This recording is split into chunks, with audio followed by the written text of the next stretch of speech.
Y ahora estamos comunicados con Graciela Peñaflor para hablar un poquitito de algunos temas que nos preocupan a ella y a nosotros. Graciela, ¿cómo te va? Quique Mayorense y yo, Carlos Montero, te saludamos. ¿Cómo están? Buenos días. Nos vimos anoche. Anoche te vimos preocupada con un tema que es el tema de la Procuración General y este proyecto de ley que está mandando el gobierno de Macri y que está enojado un poco. ¿Por qué no le contás un poquito a los oyentes cuál es tu preocupación de este proyecto? Mira, a mí lo que me preocupa mucho este proyecto, primero el contexto en el que se da. El proyecto no se puede aislar del contexto en el cual lograron presionar a Gils Carbó para que renunciara, para nombrar un procurador afín a ellos. Y yo lo que comentaba anoche, a ellos digo al gobierno, es que más allá de la figura de Gils Carbó, lo que es importante señalar es que el procurador es el dueño de la acción penal. Con lo cual poner un procurador con un signo ideológico es un problema, porque entonces legitima la persecución penal. Claro. Me parece que hay que poner a alguien cuya razón de ser designado no se vincule necesariamente a la afinidad política que se pueda tener con el Poder Ejecutivo Nacional, porque si no, el nivel de intervención del Poder Judicial que ya tenemos sería simplemente no solo profundizada, sino además legitimada de alguna manera. Y lo otro que me preocupa mucho son una serie de situaciones, por ejemplo las atribuciones de control sobre el procurador, la posibilidad de que iniciativa del Poder Ejecutivo y con mayoría simple se pueda remover.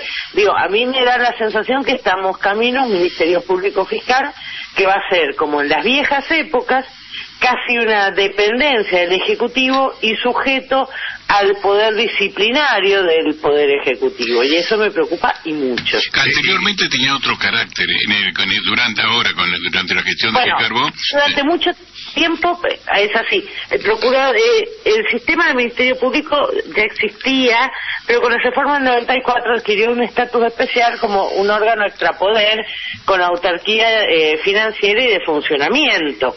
Está al margen del Poder Judicial, del Ejecutivo y del Legislativo.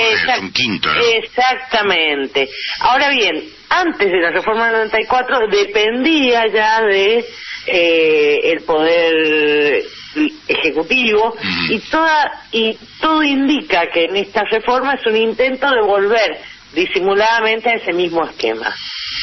En la Procuración es el lugar donde están los fiscales, y son los Exactamente. Porque después tenemos el otro lado la Procuración del Tesoro, que a veces uno se confunde. No, pero la Procuración del Tesoro representa al Estado en cuestiones litigiosas. Claro. Son los abogados del Estado. Exactamente, mientras que la Procuración Fiscal es ni más ni menos el encargado de custodiar, entre otras cosas, que se investiguen los delitos, que si hay un problema en la legalidad del proceso de investigación de los delitos, esto se denuncie, que se defiendan los intereses difusos que existen en distintos juicios. Es decir, a mí me preocupa muchísimo, no solo en materia penal, pero donde se ve con mayor claridad es en materia penal.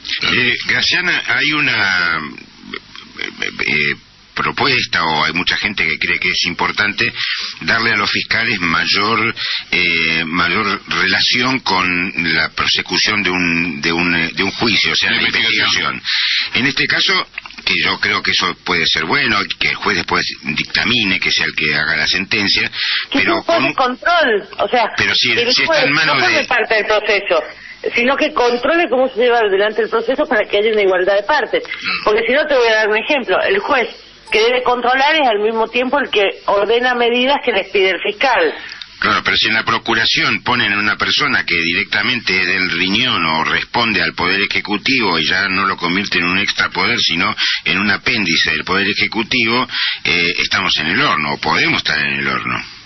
Es muy preocupante. Yo estoy muy preocupada por las consecuencias en la vida real de las personas que va a tener una decisión de este tipo. Entiendo que el proyecto fue rechazado a priori por gran parte de los senadores, pero en este momento, pero me preocupa como posibilidad, lógicamente.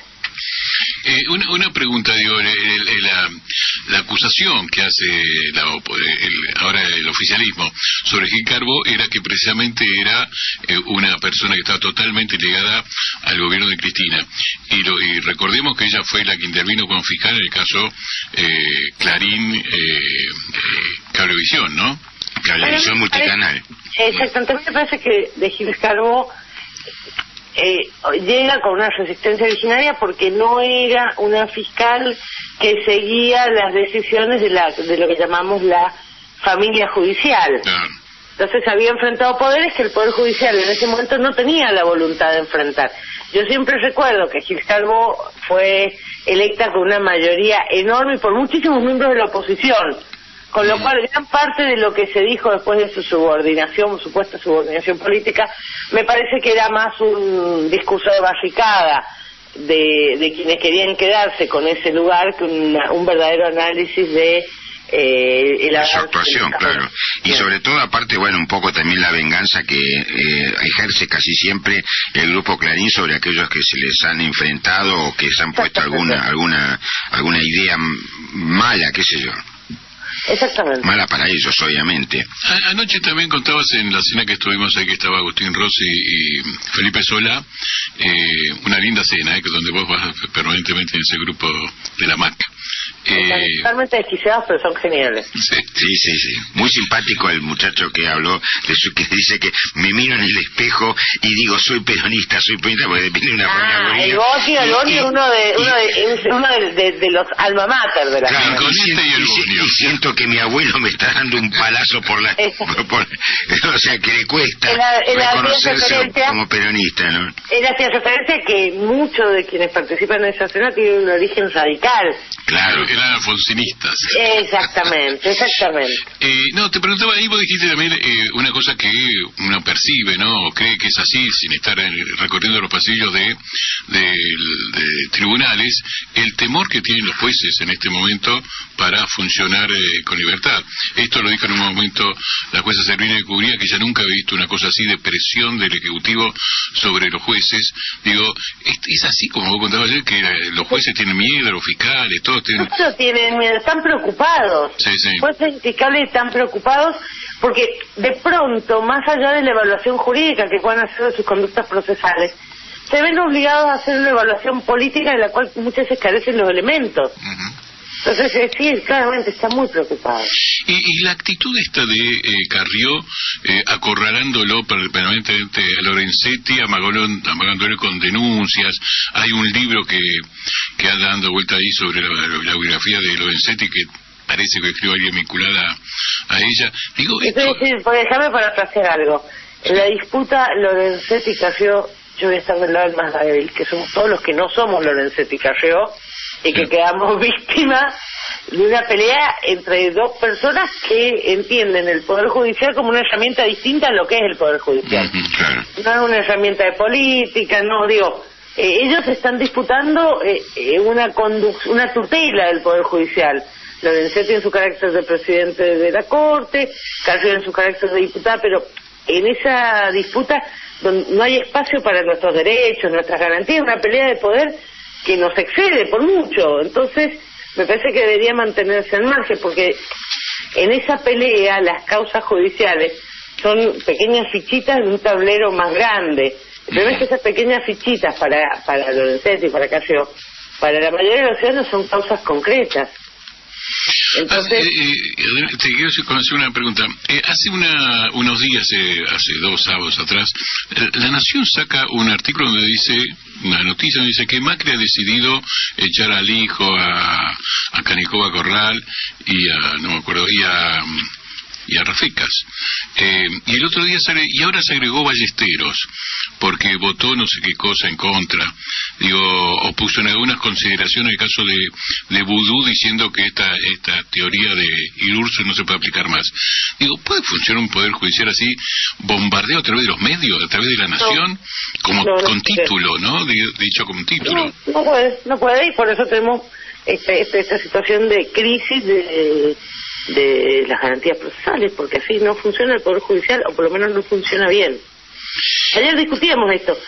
Las decisiones judiciales tienen un procedimiento marcado por códigos. Las decisiones judiciales no pueden ser lo que a mí me parece. O lo que me pidan.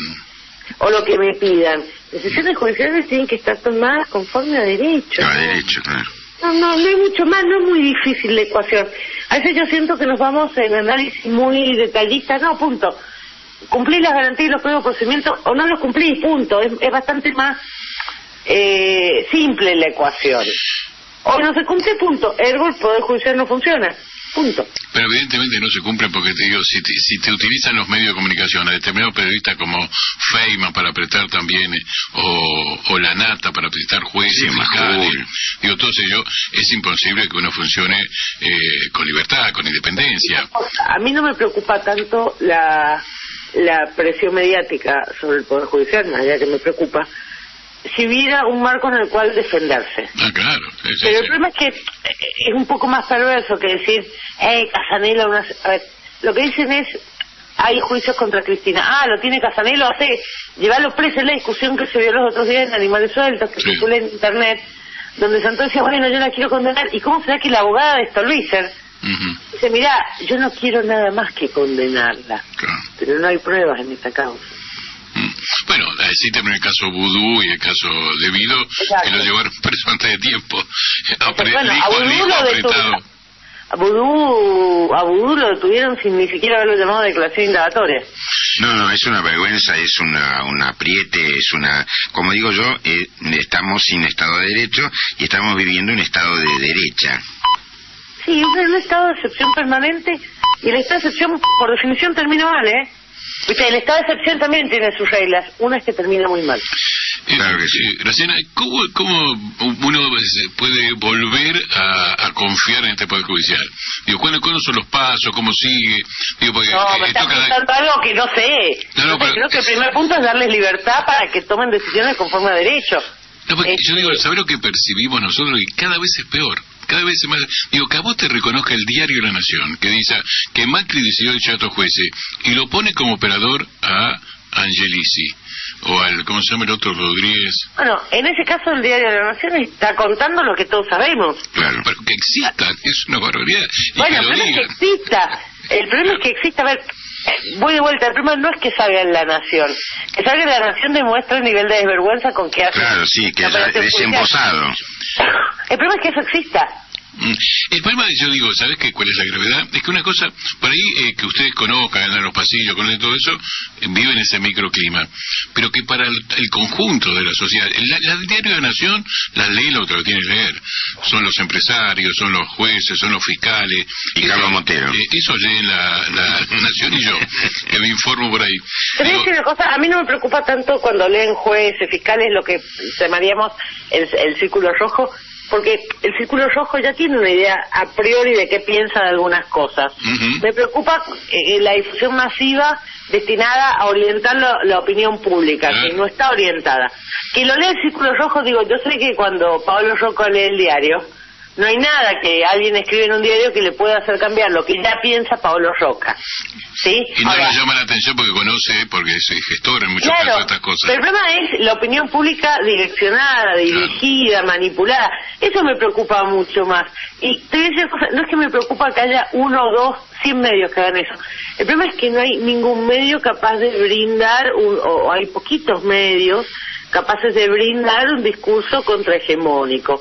Que en este caso no significa decir, por darte un ejemplo, Vudú es inocente, es simplemente explicar prolijamente por qué está mal la detención de Vudú. Claro, eso. A ver, no es un tema de que también haga política, que explique. Hay pocos espacios en el universo comunicacional argentino que pongan en cuestión las verdades de fe que de los medios hegemónicos instalan. Tienes que esa verdad de fe está instalada, es muy difícil explicarle a las personas que tal vez esté mal, la posibilidad de que mira, típica discusión, yo lo tuve hace poquitos días con un taxista, yo me subo al taxi, y empezamos a hablar, qué sé yo, y me dice, no, bueno, pero qué vergüenza que haya jurado, Cristina. Le digo, ¿y por qué una vergüenza? Y porque se afanó todo. Le digo, ¿y qué juez decidió? No, bueno, le digo, mirá, en la Argentina, para que alguien sea culpable de algo, tiene que haber un juez que así lo declare. Lo que vos hayas leído en los diarios no hacen sentencia. Y el señor se quedó como pensando, no me habló más, por supuesto. Por supuesto. Pero aparte se te reconoció. No me reconoció, yo me di cuenta, a ver, tampoco tiene obligación de reconocer, yo me di cuenta que él lo decía convencido, y cuando uno le marcó el error de lo que estaba sosteniendo, no es que el señor estaba mintiendo deliberadamente, ¿sí? Yo estaba convencido que la condena mediática era equivalente a la condena judicial.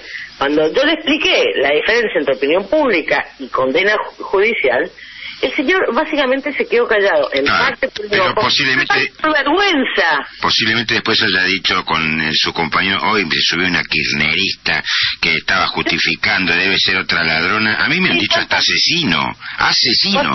Yo me di cuenta que el señor estaba opinando de buena fe. Sí, claro que sí.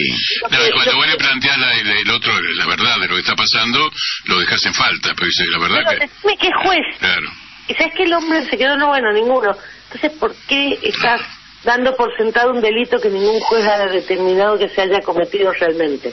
Graciana, para la gente, bueno, estamos hablando con Graciana Peñafort, fue aparte apoderada en la provincia de Buenos Aires de la lista de Unidad Ciudadana, fue la que de alguna manera hizo todo el andamiaje de la ley de medios y la que la defendió en la Corte Suprema en un recordadísimo duelo con un abogado del grupo Clarín Colorado, que decime el nombre, porque creo que Damián Casino. ¿Cómo se llama? Damián Casino. Damián Casino, que yo creo que todas las noches te tiene en la peor de sus pesadillas, y nosotros nos dio una alegría enorme aquella demostración casi cinematográfica de tu actuación. Sí, es una cosa, es un tema, pero nuevamente, y no tenemos que cometer nosotros los errores que cuestionamos de los demás. Te puede caer mejor o peor Damián Casino, pero el señor estaba haciendo su derecho en un poder judicial que en ese entonces permitía que los abogados trabajáramos así, fuéramos y mostráramos argumentos. ¿Sí? Claro. Lo que no pasa ahora es ese tipo de debate. No se puede dar debate, claro. Sí. Claro, lo que nos falta es ese debate. No existe más.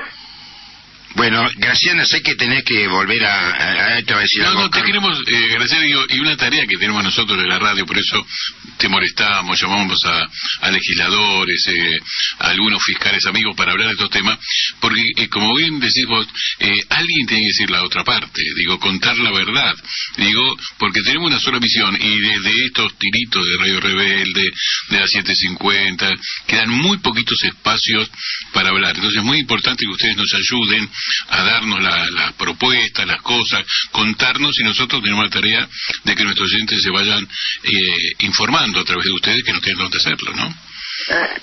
Mira, yo creo que hay que cuidar todos los nuevos espacios. Porque se van abriendo, porque la necesidad de expresar que uno siente que vive en una injusticia, es lógico que genere algo que puede motorizar. Me parece que es importante. Bueno, Graciana Peñafort, muchísimas gracias. No, por favor. Un beso grande, ¿eh? Un beso grande, cuídense. Chao, igualmente. AM740. Radio Rebelde. Alta Radio.